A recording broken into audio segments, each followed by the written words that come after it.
राम राम मामा. राम राम. आपली ओळख सांगा ना आम्हाला. साईबाबा शिवराम गीते, बर राहणार सिंदीनागा, बर तालुका शेनगाव, जिल्हा हिंगोली. बर. आता हे आपल्या माग जे पीक आहे ते तुमचंच पीक आहे का? हा माझंच आहे. किती एकर होतं? 4 एकर. बर 4 एकर मध्ये होतं का? हे याच्याबद्दल काही माहिती आहे का तुम्हाला? हो ना साहेब. हे महामंडळचं ड्रायगोमा हा एकरी 5 किलो हा आणि हे जैविक हा एकरी 5 किलो हा. हे मी ड्रिचिंग मध्ये वापरले. अच्छा. मग याच्यामुळे काय फायदे झाले तुम्हाला? सड वगैरे काही लागलं नाही. अच्छा. हो. आणि फुटवी जास्त चांगली वाटली. बरं.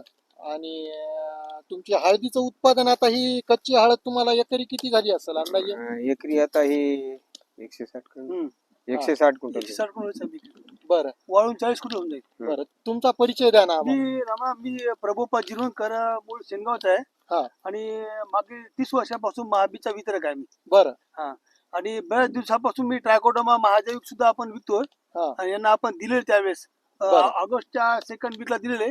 बरं ट्रायकोडर्मा आणि महाजैविक पण दिले एक वेळेस. हा ट्रायकोडर्मा दिले आपण यांना 5 किलो एका एकरला. हा आणि महाजैविक दिले एका एकरला 5 लिटर. तर बरं यांच्याकडे क्षेत्रफळ आहे 4 एकर. हा तर 4 एकर करता महाजैविक दिलं आपण एक 20 लिटर. हा आणि ट्रायकोडर्मा दिलं त्यांना जवळपास 1 क्विंटल दिलं बरं. ट्रायकोडर्मा. तर बरं. त्यांनी काय झालं, एक तर जमिनीमधले एनपीके अपडेट झाले पूर्णपणे आणि बुरशी वगैरे आली नाही, सड झाली नाही आणि शेवटपर्यंत क्वालिटी टिकून राहिली बरं हळदीची.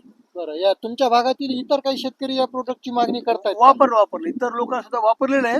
पण प्रमाण कमी आहे. लोकांना सांगावं लागते. लोकांना जैविक बद्दल आणखीन लोक जागरूक झाली नाही पूर्णपणे. बरं मामा, तुमचा या जैविक खताबद्दल, महाबीजच्या जैविक बुरशीनाशकाबद्दल कसा अनुभव आलाय? कसा आहे? मला चांगलं वाटलं साहेब. तुमच्या रानामध्ये काही सड बीड लागली का? नाही सड वगैरे काय लागलं यावर्षी तुम्हाला तुमचं बेन घरचंच वापरता येईल, घरचंच वापर. म्हणजे कुठेही सड बीड काही आढळून काय आली काय नाही? नाही. मागच्या वर्षीपेक्षा उत्पादनामध्ये काही वाढ झाली आहे का? उत्पन्नात हो चांगली उत्पन्नात झाली. चांगली वाढ झाली. बरं. भविष्यामध्ये तुम्ही हेच प्रोडक्ट वापरणार आहेत का? वापरणार आहे. बरं चालतंय. धन्यवाद मामा.